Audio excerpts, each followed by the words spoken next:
Welcome to another episode. What are you reading? What are you writing? A weekly video podcast features creatives, writers, and readers when we come together to talk about books. I am your host, Karen E. Osborne, author of 4 novels and counting. I am so glad you're here. I think you're going to enjoy our next guest. I am delighted to introduce you to my guest today. Her name is Jessica Maffetore. Did I get that right? Yes, that's right. Good. I'm so glad that you're here, that you're with us. So, she is an award winning debut author. And listen to what reviewers said about her book, which is called Eleonora in Pieces. Reviewers said it's gripping from the first page, full of emotional depth, and a poignant portrait of loss, redemption, and the relationships that tear us apart and bring us together. Wow. So I can't wait for us to talk about this book. So maybe just give the audience a sense of the premise. What is the book about? Yeah. Eleonora is a mother living through the years following the disappearance of her 4-year-old son, Owen. So she has essentially shut out everything else in her life and is solely focused on the hope of him coming home, even though it's been 2 years with no word, no update, no information about what's happened to him. She is just totally consumed by her grief, her guilt. She blames herself for not keeping him safe, I think, like most parents would do.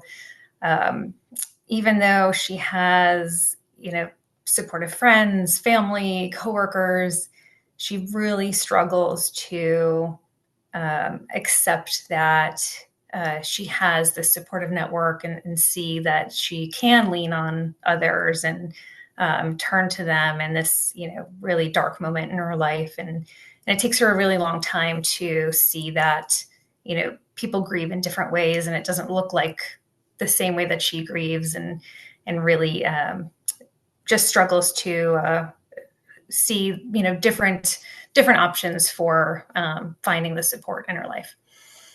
Yeah. Wow. That's hard. So what inspired you to write this? Yeah, so first I want to say that it's totally fictional. I get that question a lot. My children are well and safe. Um, so firstly, I really enjoy reading emotional stories. Not always sad, emotional in different ways, but I like to read things that evoke a strong feeling. I like to walk away from a story feeling, something deeply. So that's what I like to write. This story in particular, I wrote the first words of it many years ago when my kids were very small. Mm. They're very grown teenagers now, but when I started writing 8 years ago, they were very little. And I think I had those, normal worries that parents have of how do I keep these tiny people safe in the world when there's just so many dangers. So I would, worry and just think of the weight of that responsibility. And it was almost therapeutic for me to kind of exercise those worries by thinking Mm. them through. So, what if they fall down the stairs? What if they run into traffic? What if, I go to check on them at night and they're not there? What is the next step? Because for me, that was almost like preparation for the worst so Mm. that I can be ready, which is, too far in thinking, but it's for me, it was a way to get it out of my head, down onto paper and kind of put it away. So it's kind of where the Yeah. story came from. So you started it years and years ago. What made you pick it back up? Yeah, so I did the majority of writing back then. Kind of walked away from it as, life Me happened. too. Eventually decided to do something with it. And as I'm sure you know, publishing is a long road. So it just, took time to get it out into the world. Yeah. So you just decided, you know what, that was a good story and I should just give it another try. Yep. Okay. And so you were telling us about Eleonora and how she, is not seeing all the support and the love that she has around her because she's just so wrapped up in her own grief and her own, you know, is there something about her character that really touches you that you love about her? Yeah, and we do love our characters, right? Yes, we do. Because they're I, real people. of course, they come to life for us, and she is very real for me. I love that she's imperfect, and she was that way both before and after her son's disappearance. Mm, Um, she was a busy working mom. She was, trying to be everything to everyone, which I think a lot of women can relate to. hmm. Um, she, you know, just had so much going on. And it wasn't until after this very horrible thing happened that she kind of stepped back and started to poke holes into, this image that she had and realized that it wasn't all that it was, cracked up to be. Um, she's very smart enough to, be able to recognize that a lot of the thought processes she's having in the aftermath are not necessarily logical, but, she doesn't have the motivation to kind of get out of her own way, which is totally understandable. But she can at least recognize it. Yeah, yeah. So, you say you like books. You like reading books and writing books that Mhm. deal with not always sad, but deep emotion. And I do too. That's I have cried over my keyboard so many times while I'm writing. And so how do you what is your process? How do you keep yourself so you were using the book to get out of your head about your own worries, but now you're writing. How do you keep yourself grounded? How do you keep yourself from getting swallowed by the emotions of your characters? Like what's your process? Yeah. Yeah. It's such a good question. You know, like I said before, they become so real that eventually I just feel like I'm telling their story, almost like they're telling it to me and I'm just writing it down. Like once you get into Mhm. that flow and you're moving through the story, I feel like I owe it to them. So once I get, can get a clear head and am thinking it through, I'm just translating it onto paper for them. And so once I get into their kind of emotional state and work through, whatever scene it is, if I can finish that chapter or finish that scene and feel like I've nailed it, it's so Mm. satisfying because I feel like I have like done right by them. And that's, Yes. that's just such a good feeling. Yeah, that you've done right by them. I love that. I love that so much. So, are you working on something now? Yeah, so I actually have another manuscript that I wrote before this one, which makes it even older. So it's a little bit out of date, but it's a story of two friends, two male friends in their 30s who kind of live this life of adventure and travel, and just kind of always seeking the next like fun thing to do and kind of travel all over the world. And until things start to go wrong for them and they have some misadventures and run into some trouble until things start adding up and they realize that it might not be just a series of accidents, that someone might actually be Mm, out to get them. And so they have mm, to put their heads together to try and figure out, who might be trying to get in their way. And even though it's much more of an action adventure story, it still centers a lot around family relationships and kind of the friendships that have lasted through their whole lives and have kind of directed them to where they are now. yeah. It definitely needs updating. So I've been playing with, do I want to bring it up to today and, and make that the next project that I send out, or I have another one that I'm in the process of writing. It's about a pair of sisters, one of whom is Indigenous Canadian, and she's adopted into a white family. And so the two sisters are raised together, but kind of inevitably have very different experiences in their lives.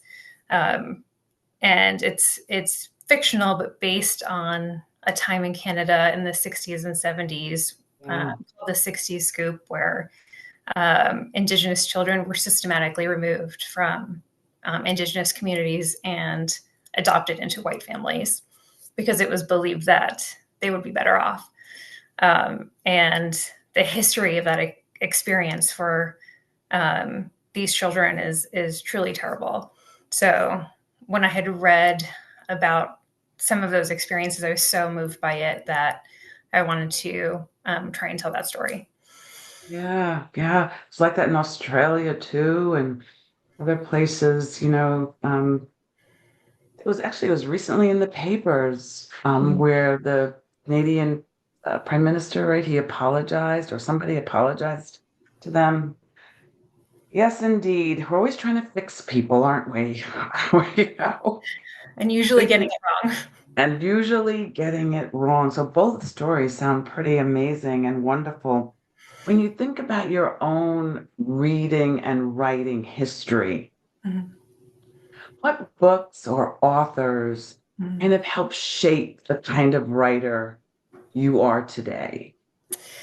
Yeah, I always come back to, um, being rather young and coming across Maya Angelou's autobiographies and Mm. just feeling uh, uh, that being a very pivotal moment in my life, and never having read anything quite so honest and um, at the same time so lyrical and beautiful, while at the same time talking about things that I didn't know people could put in books.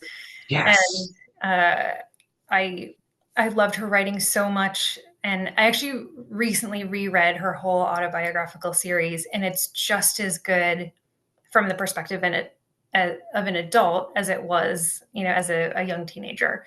And that was such a wonderful experience to reread them again. So I have always kind of held her as, a an example of writing that I would strive to be like. Even though it's, I don't necessarily have autobiographical stories like that to tell. I always try to keep her in mind in her storytelling abilities.